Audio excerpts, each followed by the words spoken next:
Hello, today we will learn about DevOps fundamentals.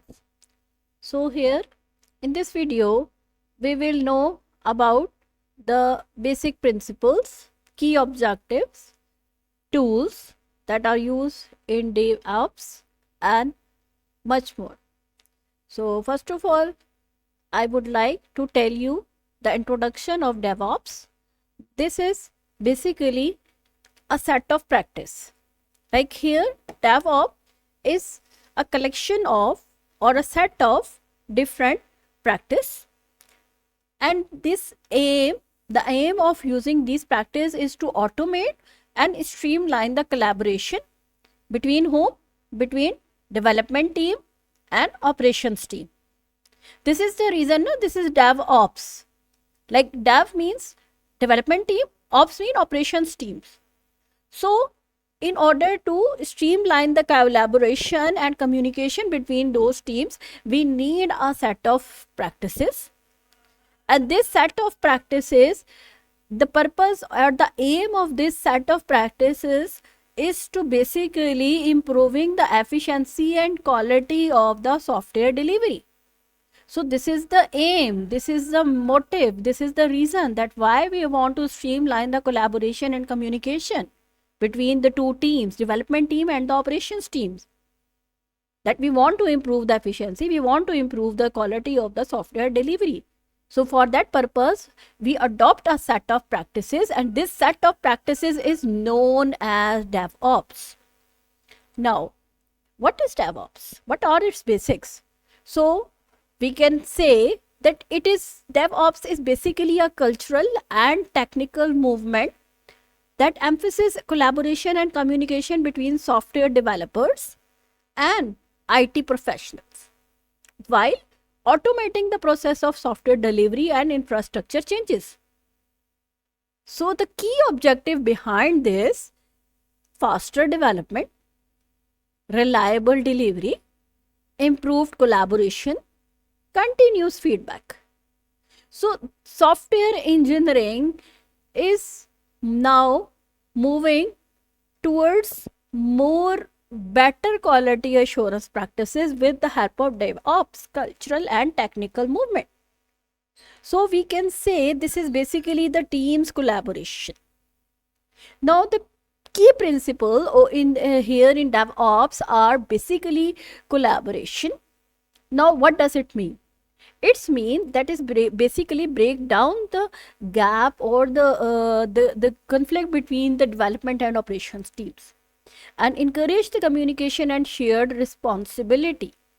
And traditional responsibility was not shared, but now here in DevOps, responsibility is shared and encouraged communication is required.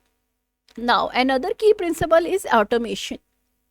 Automation means here those tasks that are we done repetitively again and again, those tasks, okay, we try to automate them in this DevOps.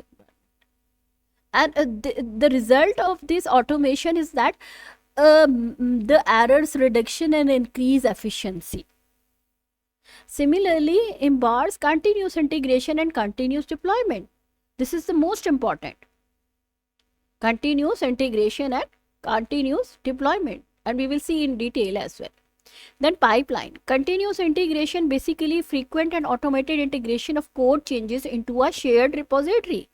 So at the same time, on this shared repository, at this the platform that is cloud based, and you want to share your code over there, someone else in the team member can contribute over there. He can do the work there. So this results in early detection and integration issues. Similarly, there is a continuous deployment. It's mean that automated and reliable deployment of code changes to the production. You are using a Linux platform, you are using Windows platform, or any other platform for the deployment. So it will help you to reliable deployment over there. So you can easily quickly give frequent releases with the help of this. Similarly, another key principle is monitoring and feedback. So implement real-time monitoring to identify the issues promptly. Similarly, in DevOps, we gather the feedback continuously to drive improvements, because our main objective, our main motto is to improve the quality of a product. So here we can see that what are the benefits, why organizations are moving towards here DevOps. Faster time to market. So rapid and frequent releases enable quicker delivery of new features. Similarly, improved collaboration. So break down traditional barriers between development and operations team. And this DevOps practice in the organization reduce time and cost.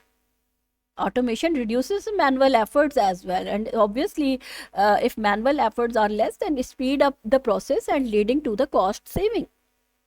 And we can say more reliable, okay, increase the reliability. This is the good advantage of DevOps. So automation and standardization processes increase the reliability of the software. Similarly, quality also enhanced. Obviously, when you are going to continuous testing and integration, that lead to a higher quality code and very easy to adopt as well.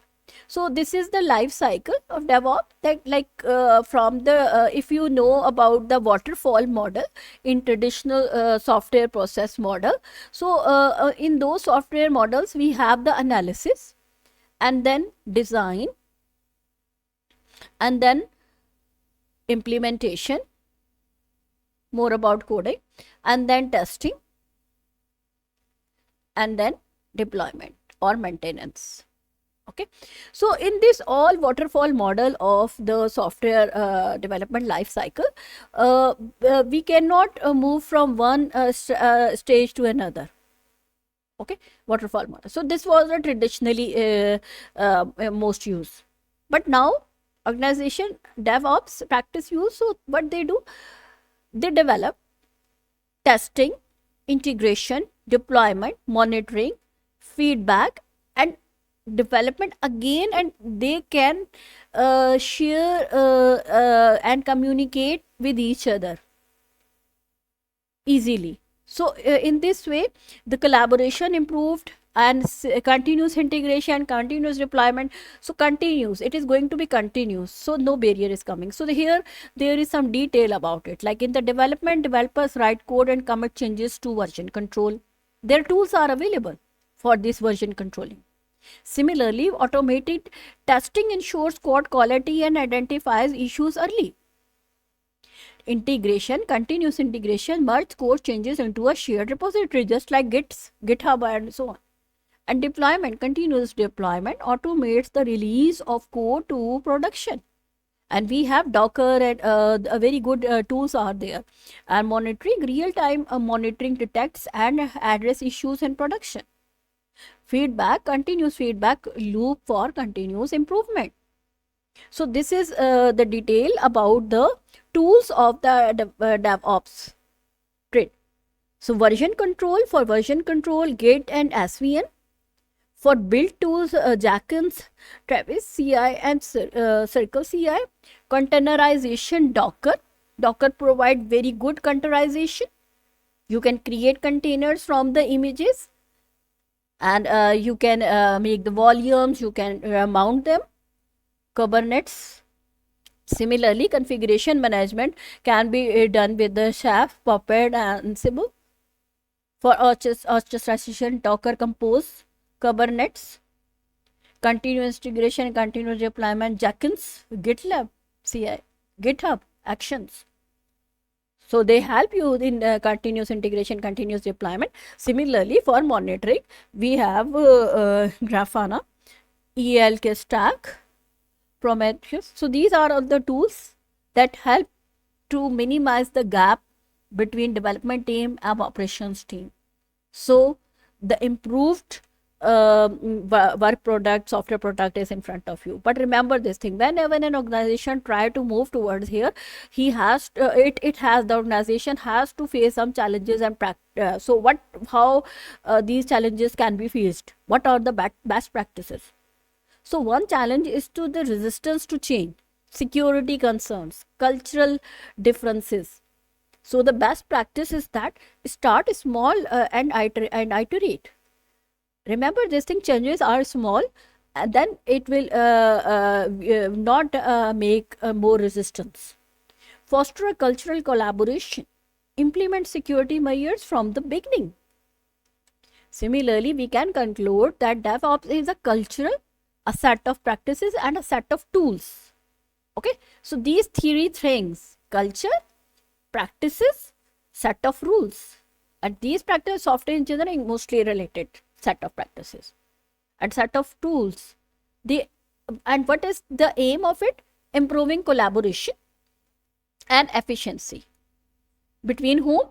Between development and operations team. So we encourage the adoption of DevOps is not a one size fits all solution, but its principle can be adapted to benefit organization of all sizes. Thank you.